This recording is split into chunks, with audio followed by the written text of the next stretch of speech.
Atos 27. Quando foi decidido que navegássemos para a Itália, entregaram Paulo e alguns outros presos a um centurião chamado Júlio, da corte imperial. Embarcando no navio Adramitino, que estava de partida para costear a Ásia, fizemo-nos ao mar, indo conosco Aristarco, macedônio de Tessalônica. No dia seguinte, chegamos a Sidom. E Júlio, tratando Paulo com humanidade, permitiu-lhe ir ver os amigos e obter assistência. Partindo dali, navegamos sob a proteção de Chipre, por serem contrários os ventos. E tendo atravessado o mar ao longo da Cilícia e Panfilha, chegamos a Mirra, na Lícia. Achando ali o centurião um navio de Alexandria, que estava de partida para a Itália, nele nos fez embarcar. Navegando vagarosamente muitos dias e tendo chegado com dificuldade defronte de Cnido, não nos sendo permitido prosseguir por causa do vento contrário, navegamos sob a proteção de Creta, na altura de Salmona. Costeando-a penosamente, chegamos a um lugar chamado Bons Portos, perto do qual estava a cidade de Lazéia.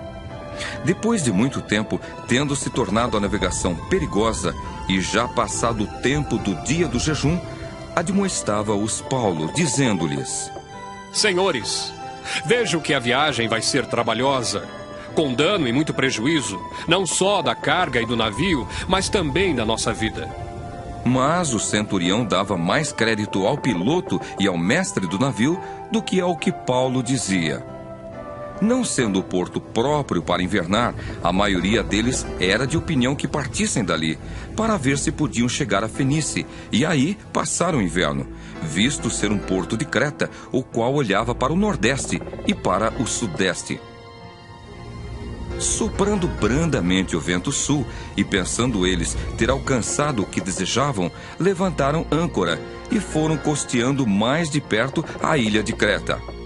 Entretanto, não muito depois, desencadeou-se do lado da ilha um tufão de vento chamado Euroaquilão. E sendo o navio arrastado com violência, sem poder resistir ao vento, cessamos a manobra e nos fomos deixando levar. Passando sob a proteção de uma ilhota chamada Cauda, a custo conseguimos recolher o bote. E levantando este, usaram de todos os meios para cingir o navio. E temendo que dessem na Sirte, arriaram os aparelhos e foram ao léu.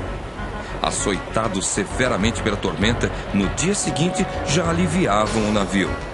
E ao terceiro dia, nós mesmos, com as próprias mãos, lançamos ao mar a armação do navio.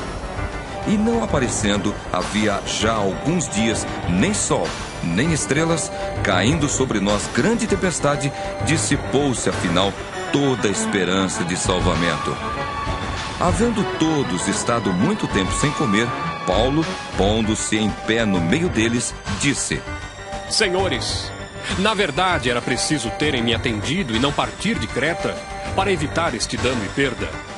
Mas já agora vos aconselho bom ânimo, porque nenhuma vida se perderá de entre vós, mas somente o navio.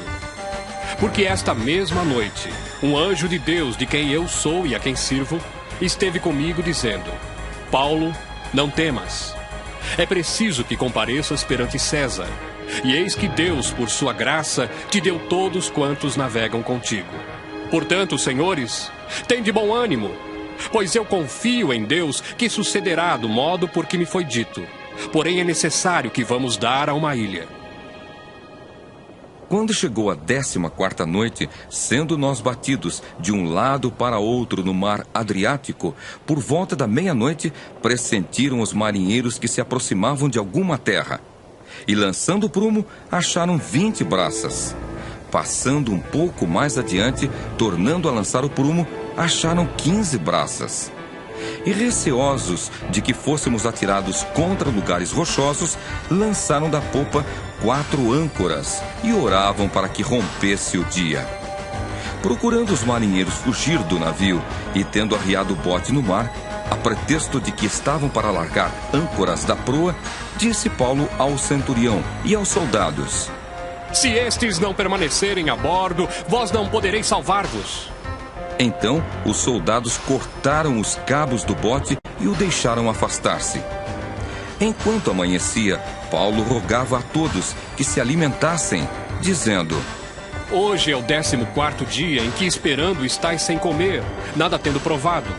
Eu vos rogo que comais alguma coisa, porque disto depende a vossa segurança, pois nenhum de vós perderá nem mesmo um fio de cabelo. Tendo dito isto, tomando um pão, deu graças a Deus na presença de todos, e depois de o partir, começou a comer. Todos cobraram ânimo e se puseram também a comer. Estávamos no navio 276 pessoas ao todo. Refeitos com a comida, aliviaram o navio, lançando o trigo ao mar.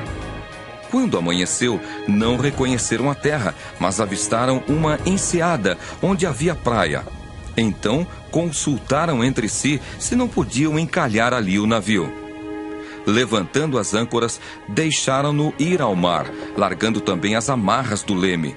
E alçando a vela de proa ao vento, dirigiram-se para a praia. Dando, porém, no lugar onde duas correntes se encontravam, encalharam ali o navio. A proa encravou-se e ficou imóvel, mas a popa se abria pela violência do mar. O parecer dos soldados era que matassem os presos, para que nenhum deles, nadando, fugisse. Mas o centurião, querendo salvar a Paulo, impediu-os de o fazer e ordenou que os que soubessem nadar fossem os primeiros a lançar-se ao mar e alcançar a terra.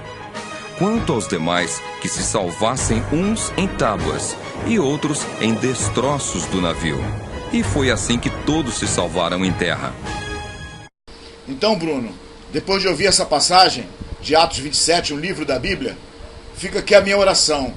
Não só por você, mas por todos os teus amigos que estão contigo no navio.